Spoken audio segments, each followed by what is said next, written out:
You place smoked salmon on the table. Thin slices, soft pink, slightly glossy, with that familiar hint of smoke. And maybe right at that moment, you tell yourself something reassuring. At least this is healthy. Salmon is rich in omega-3. But what would you say if I told you that in most smoked salmon products sold in supermarkets today, the amount of omega-6 is actually higher than the amount of omega-3? Is the phrase rich in omega-3 on the package really a nutritional promise? Or is it just wording that sounds good and makes us feel safe? And here's the real question you need to ask yourself. Are you actually eating healthy fish? Or are you simply believing a story that has been told extremely well? Smoked salmon is one of those products we almost automatically trust today. You don't buy it only for the taste, but for the promise behind it. Salmon stands for health, for omega-3, for heart and brain support. It appears on brunch tables, in fitness-focused kitchens, and in diets that describe themselves as balanced and mindful. That is exactly why this product matters so much.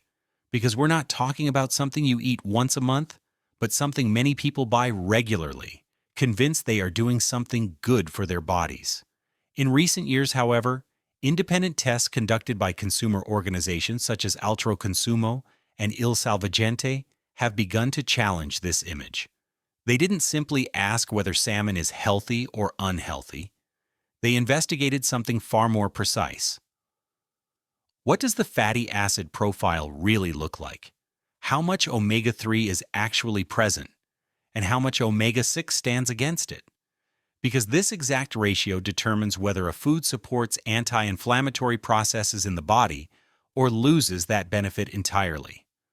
A wide range of smoked salmon products from Italian supermarkets were tested, including major brands, private labels, organic options, and wild-caught varieties. The fatty acids were analyzed in laboratories, and the results were then compared with price, origin of the salmon, and farming methods. The goal was not to create fear, but to answer one simple question honestly. Does the health image of smoked salmon still match the reality in the refrigerated aisle? And this is where the story starts to get interesting. Let's start with the part of the results that surprised most consumers. The majority of smoked salmon products tested did not perform poorly because they were bad or toxic, but because the core health promise no longer holds up the way it suggests. In many cases, the ratio of omega-3 to omega-6 falls below 1. In very practical terms, that means you are consuming more omega-6 than omega-3, and that directly contradicts the image of salmon as a natural omega-3 source. Why does this matter? Omega-3 and omega-6 are both essential fatty acids, but they act in opposite ways in the body. Omega-3 supports anti-inflammatory processes, while omega-6 can promote inflammation when it dominates. Once the balance shifts, the health benefit you expect from salmon largely disappears. So ask yourself this: if you eat salmon to support your heart and overall health, what remains of that argument when the fatty acid profile is barely better than that of many cheaper foods?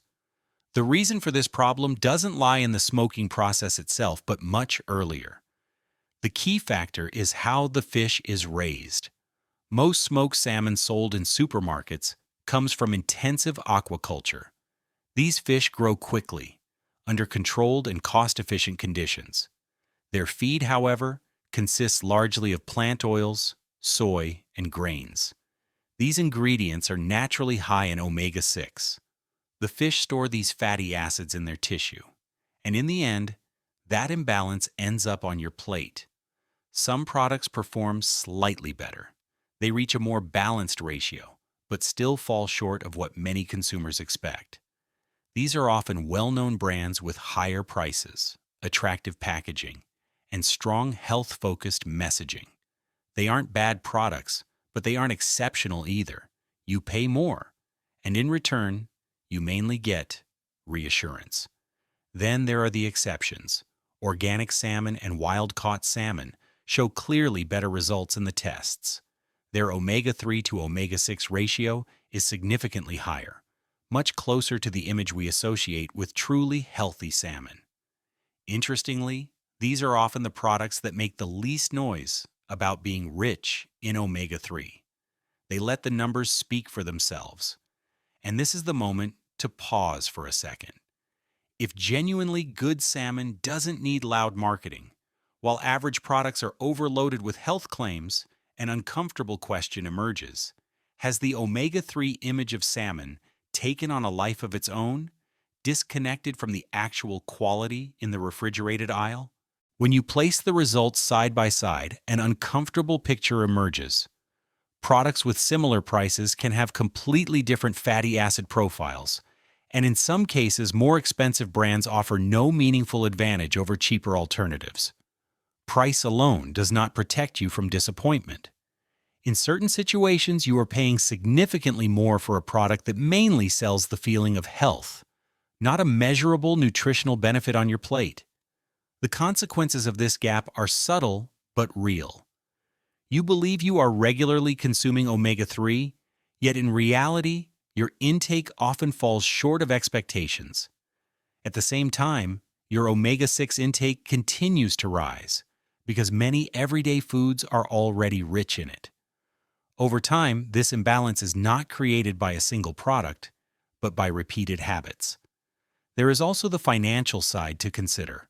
Buying expensive salmon week after week means investing money into a promise that is not always fulfilled. Perhaps the most important consequence is something else entirely. If even a product with such a strong health image needs to be questioned, what does that say about all the other foods we trust without hesitation? This is where conscious consumption truly begins, not with restriction, but with knowledge, and with the willingness to look more closely, even when the outcome doesn't match what we hoped to hear. So what can you actually do without giving everything up? The first step is to stop automatically treating smoked salmon as your main source of omega-3. See it as an occasional pleasure, not a daily health strategy. When you do buy salmon, pay closer attention to its origin. Organic salmon and wild-caught salmon consistently show better fatty acid profiles in testing, even if they appear less frequently on store shelves. At the same time, it's worth rediscovering other fish. Sardines, mackerel, and herring often deliver more omega-3, cost less, and are marketed far less aggressively. In the long run, all signs point to one thing needing to change. The more consumers start asking for numbers instead of slogans, the greater the pressure on producers to be transparent. Omega-3 will no longer be just a word printed on packaging, but a value that has to be explained and supported. This is what conscious shopping really means: believing less and understanding more. Smoked salmon is not automatically healthy just because we've believed it to be for years. The omega-3 promise often lives more from its image than from measurable values. If you truly want to shop more consciously, don't trust buzzwords. Trust independent data. If this video helped you see smoked salmon differently, subscribe to Shelf Truth, share it with others, and leave a comment telling us which salmon you've been buying so far and whether this information will make you rethink your choice. All results mentioned in this video are based on independent product tests and publicly available analyses conducted by consumer organizations. The goal is not to create fear, but to give you the tools to make informed decisions. Conscious consumption begins where questions are allowed.